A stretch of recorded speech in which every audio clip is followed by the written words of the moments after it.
સુરતના સચિન જીઆઈડીસી વિસ્તારમાં આગ લાગી। જીઆઈડીસીમાં આવેલા કચરાના ઢગલામાં આગનો આ બનાવ બન્યો।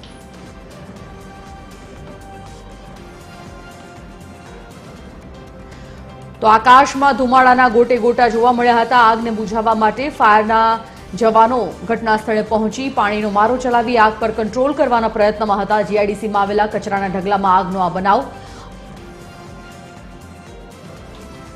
फायर विभागની ટીમ ઘટના સ્થળે પહોંચી આગ પર કાબુ મેળવવાના પ્રયત્નોમાં છે। જીઆઈડીસીમાં આવેલા કચરાના ઢગમાં આ આગનો બનાવ બન્યો અને આગ ઓલવવા માટે હાલ તો પ્રયત્નશીલ ફાયરના જવાનો। સુરતના સચિન જીઆઈડીસી વિસ્તારમાં ભીષણ આગ લાગી છે। કચરાના ઢગલો હોવાના કારણે આગ જોતજોતામાં મોટું સ્વરૂપ ધારણ કરી ગઈ। આગને ઓલવવા માટે પ્રયત્નશીલ છે। ફાયર વિભાગની ટીમ ઘટના સ્થળે પહોંચી પાણીનો મારો ચલાવી આગ પર काबू चलावવામાં આવી રહ્યો છે। દિવેશ પરમાર સંવાદદાતા ફોન લાઈન પર જોડાઈ ગયા છે। દિવેશ, આગનો બનાવ સુરત સચિન જીઆઈડીસી વિસ્તારમાં બન્યો છે। શું કોઈ કારણ સામે આવ્યા છે આગ પાછળના અને સ્થિતિ શું છે ત્યાંની અત્યારે?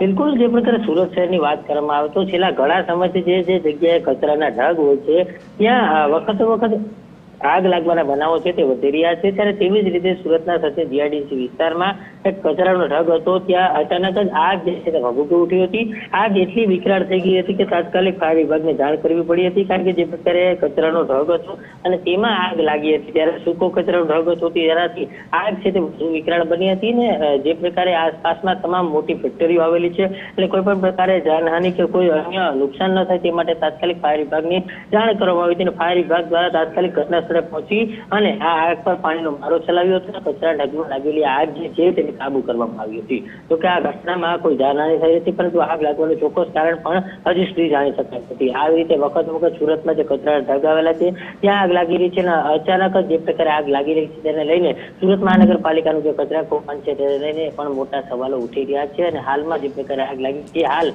અત્યારે ફાયર વિભાગે આગ પર કાબુ મેળવી લીધો છે। જાણકારી બદલ ધન્યવાદ દિવ્યેશ।